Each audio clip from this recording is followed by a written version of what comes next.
요즘 인공지능이 뭐 생명의 비밀까지 푼다, 이런 얘기 많이 들리잖아요. 그럼 과연 어디까지 왔을까요?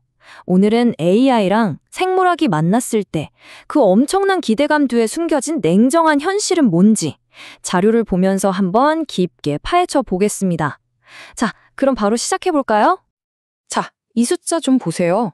무려 2억이 넘습니다. 대체 이게 무슨 숫자일까요? 힌트를 드리자면 최근 생명과학 분야에서 일어난 정말 어마어마한 혁신과 관련이 있거든요. 네, 바로 알파폴드 같은 인공지능이 예측해낸 단백질 구조의 개수입니다. 이게 얼마나 대단한 거냐면요. 인류가 수십 년, 아니 거의 100년 가까이 알아낸 것보다 훨씬 많은 양을 단 몇 년 만에 풀어버린 거예요. 와, 이건 정말 엄청난 성과라고밖에 할 수 없죠. 자, 그럼 이런 생각이 들죠. 와, 그럼 이제 모든 병을 다 고칠 수 있는 거 아니야? 맞나요?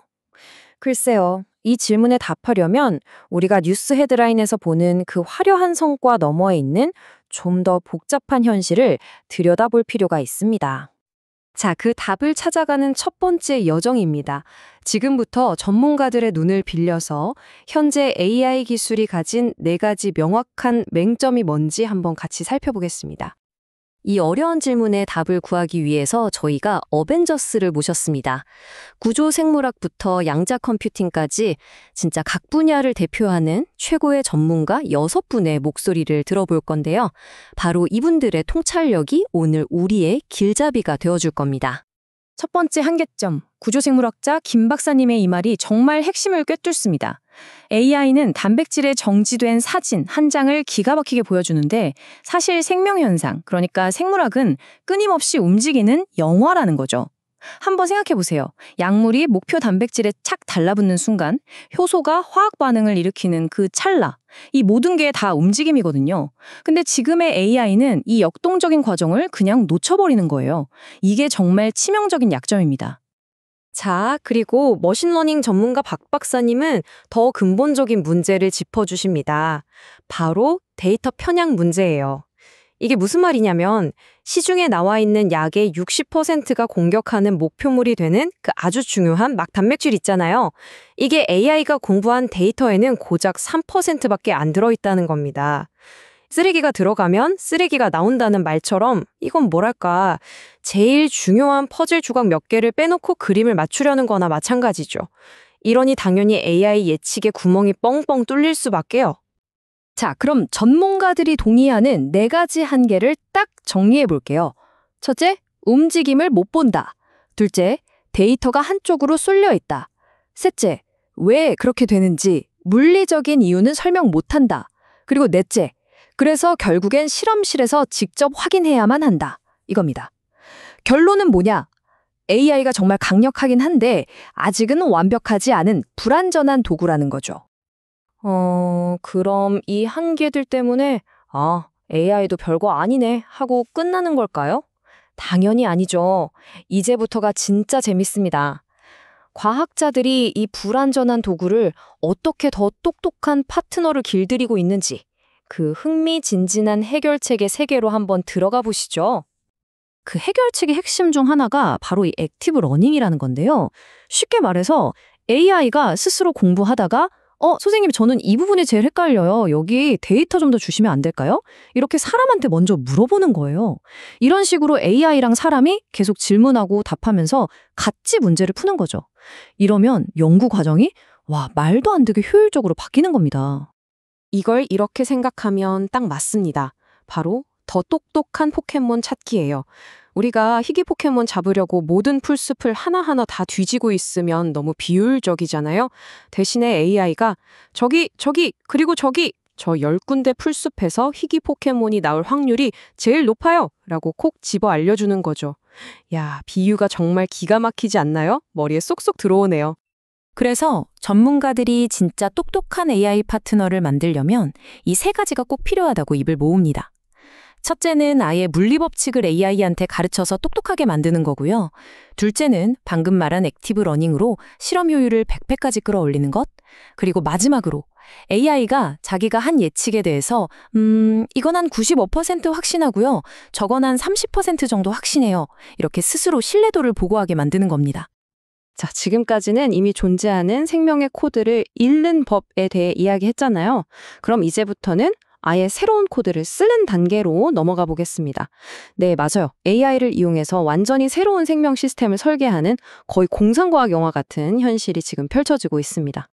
그 중심에 있는 개념이 바로 유전자 회로입니다. 이게 뭐냐면 생명 현상 자체를 하나의 거대한 컴퓨터 프로그램으로 보는 거예요. 우리가 전자회로에 AND 게이트, OR 게이트 같은 부품을 꽂아서 원하는 기능을 만들잖아요. 그것처럼 유전자를 부품 삼아서 조립하고 연결해서 세포가 우리가 딱 원하는 일만 하도록 만드는 거죠. 정말 놀랍지 않나요?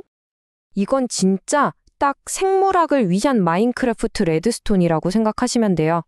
마인크래프트에서 복잡한 레드스톤 회로 만들 때 일단 머릿속으로 구상하고 실제로 만들어 보면서 버그 잡잖아요. 똑같아요. 컴퓨터 안에서 완벽한 유전자 회로를 설계하고 시뮬레이션으로 돌려보면서 모든 오류를 다 잡은 다음에 그제서야 시험관에 만지는 거죠. 실패 확률을 확 줄일 수 있겠죠? 자, 이제 다음 스테이지로 넘어가 볼까요? 여긴 정말 전문가들 사이에서도 의견이 가장 뜨겁게 갈리는 논쟁의 최전선입니다. 바로 양자 컴퓨팅이죠. 양자 컴퓨팅을 둘러싼 논쟁은 정말 극과 극이에요. 먼저 낙관론자인 최 박사님 얘기를 들어보면 분자 자체가 양자 시스템이니까 슈퍼컴퓨터로 몇 년 걸릴 계산도 양자 컴퓨터는 단 몇 분 만에 끝낼 거다. 그럼 신약 개발은 시간 문제다. 이렇게 말씀하시죠. 반면에 회의론자인 서 박사님은 지금 우리가 가진 건 수백 개의 불안정한 큐비트 뿐이다. 제대로 쓰려면 수천 개가 필요한데 2035년 전에는 어림도 없자고 아주 냉정하게 말씀하십니다. 이 그래프를 보시면 그 현실이 한눈에 들어옵니다. 왼쪽이 현재 IBM이 가진 최고 수준의 큐비트 개수고요. 오른쪽이 실제로 과학 연구에 써먹으려면 필요한 수준이에요. 보시다시피 아직 가야 할 길이 꽤 멀어 보이죠? 이 격차를 어떻게 줄이느냐가 관건입니다. 하지만 이렇게 의견이 갈리는 와중에도 전문가들이 딱 한 가지 합의한 게 있습니다. 바로 양자 컴퓨터의 역할인데요. 이게 실험실 자체를 대체하는 게 아니라 수많은 가능성 중에서 이쪽 방향으로 실험하면 성공 확률이 높아요 라고 알려주는 똑똑한 가이드가 될 거라는 점입니다. 실험 횟수를 극적으로 줄여주는 거죠. 실제로 전문가들에게 직접 투표를 해봤더니 결과가 딱 그렇게 나왔습니다. 보세요. 6명 중에 5명, 그러니까 83%가 양자 컴퓨터는 부분적인 혁신가가 될 거라고 봤습니다. 모든 걸 완전히 대체할 거라고 본 사람은 단 한 명도 없었고요. 영향이 없을 거라는 의견은 17%였네요. 자, 이제 마지막 파트입니다. 지금까지 우리가 나눴던 이야기들, AI의 한계, 그걸 극복하려는 노력, 그리고 양자 컴퓨팅까지 이 모든 조각들을 모아서 과학의 미래라는 큰 그림을 한번 완성해 보겠습니다. 이 타임라인을 보면 미래가 얼마나 극적으로 변할지 감이 오실 겁니다. 과거에는 수작업으로 100년이 걸렸을 연구가 2010년대에는 AI의 도움을 받아서 10년으로 줄었죠. 그리고 미래에는 실시간으로 컴퓨터 계산과 실험이 맞물려 돌아가면서 단 1년 만에 끝날 거라는 겁니다. 100년이 1년으로 정말 엄청난 가속이죠.